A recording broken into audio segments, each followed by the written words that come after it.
नमस्कार। Railway NCERT channel में आपका स्वागत है। रेलवे की परीक्षाओं में केमिस्ट्री का एक बहुत ही ज़रूरी टॉपिक है, ऑक्सीकरण और अपचयन। यहाँ से सवाल बनता ही बनता है। तो चलिए आज इस टॉपिक को इतने अच्छे से समझते हैं कि आपका एक भी सवाल गलत ना हो। तो देखते हैं कि आज हम क्या क्या कवर करने वाले हैं। सबसे पहले हम रिडॉक्स रिएक्शन की बेसिक बातें समझेंगे, फिर ऑक्सीकरण और अपचयन क्या होता है ये जानेंगे, और आखिर में रेलवे परीक्षा में आए हुए असली सवालों को हल करेंगे। तो सबसे पहला सवाल तो यही उठता है कि ऑक्सीकरण और अपचयन को हमेशा एक साथ ही क्यों पढ़ा जाता है। असल में ये दोनों एक ही सिक्के के दो पहलू हैं। देखिए, ये दोनों प्रोसेस ना एक टीम की तरह है, एक के बिना दूसरा हो ही नहीं सकता। सारा का सारा खेल असल में इलेक्ट्रॉन्स के लेन देन का है। एक पदार्थ इलेक्ट्रॉन देता है तो दूसरा लेता है। ठीक है, तो अब आगे बढ़ते हैं और इस रिएक्शन के पहले हिस्से को समझते हैं, यानी कि ऑक्सीकरण, जिसे हम ऑक्सीडेशन भी कहते हैं। इसको याद रखने का एक बहुत ही आसान तरीका है। एक शब्द याद रखिए, OIL। ऑयल का मतलब है ऑक्सीडेशन इज लॉस, यानी ऑक्सीकरण वो प्रक्रिया है जिसमें इलेक्ट्रॉन्स का लॉस होता है या त्याग होता है। तो इसका मतलब क्या है? जब भी आप परीक्षा में कोई रिएक्शन देखें तो बस इन संकेतों को पहचानना है। अगर किसी पदार्थ से इलेक्ट्रॉन निकल रहा है या उसमें ऑक्सीजन जुड़ रहा है या हाइड्रोजन हट रहा है तो बस समझ जाइए कि वहां ऑक्सीकरण हो रहा है। अब आते हैं इस सिक्के के दूसरे पहलू पर, यानी अपचयन या रिडक्शन। और जैसा मैंने कहा था, ये ऑक्सीकरण का एकदम बिल्कुल उल्टा है। तो जैसे ऑक्सीकरण के लिए OIL था, वैसे ही अपचयन के लिए है RIG। इसका मतलब है रिडक्शन इज गेन, यानी अपचयन में इलेक्ट्रॉन्स को हासिल किया जाता है या गेन किया जाता है। आप ध्यान से देखिए, ये सारे संकेत ऑक्सीकरण वाले संकेतों के ठीक ऑपोजिट हैं, बिल्कुल उल्टे। और यही वजह है कि ये दोनों प्रक्रियाएं हमेशा एक साथ होती हैं, एक ही रिएक्शन में। यहां पर जब हम दोनों को साथ साथ देखते हैं ना, तो पूरी तस्वीर एकदम साफ हो जाती है। देखिए, ऑक्सीडेशन में इलेक्ट्रॉन का लॉस होता है तो रिडक्शन में गेन।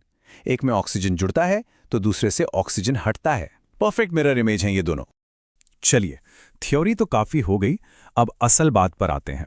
देखते हैं कि इन कॉन्सेप्ट्स पर रेलवे की परीक्षाओं में असली सवाल कैसे पूछे जाते हैं।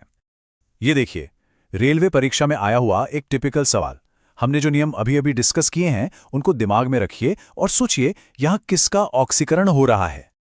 और ये रहे आपके ऑप्शंस। आराम से सोचिए, A, B, C या D। क्या लगता है सही जवाब क्या है? तो चलिए अब इसका सही जवाब और उसके पीछे का कारण जानते हैं। तो सही जवाब है B, मैग्नीशियम। क्यों? क्योंकि आप रिएक्शन में साफ साफ देख सकते हैं कि मैग्नीशियम यानी Mg के साथ ऑक्सीजन जुड़ रहा है। और हमने क्या पढ़ा था? किसी भी पदार्थ में ऑक्सीजन का जुड़ना ही तो ऑक्सीकरण कहलाता है। बिल्कुल सीधा सा नियम है। चलिए एक और सवाल देखते हैं। इस बार हमें अपचयन यानी रिडक्शन पहचानना है। वापस से वही करना है। अपचयन के नियमों को याद कीजिए और इन ऑप्शंस को ध्यान से देखिए। सही जवाब क्या होगा? सॉल्यूशन के लिए तैयार हैं? चलिए देखते हैं। यहां पर सही जवाब है D, कॉपर ऑक्साइड। अब ऐसा क्यों?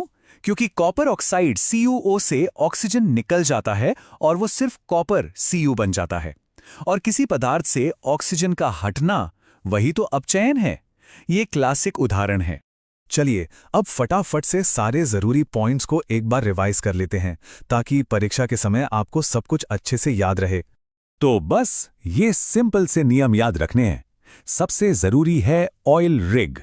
ऑक्सीडेशन में इलेक्ट्रॉन का लॉस होता है, रिडक्शन में गेन। इसके अलावा ऑक्सीजन का जुड़ना ऑक्सीडेशन है और ऑक्सीजन का हटना रिडक्शन है। बस इतना याद रख लिया तो रिडॉक्स का कोई भी सवाल गलत नहीं होगा।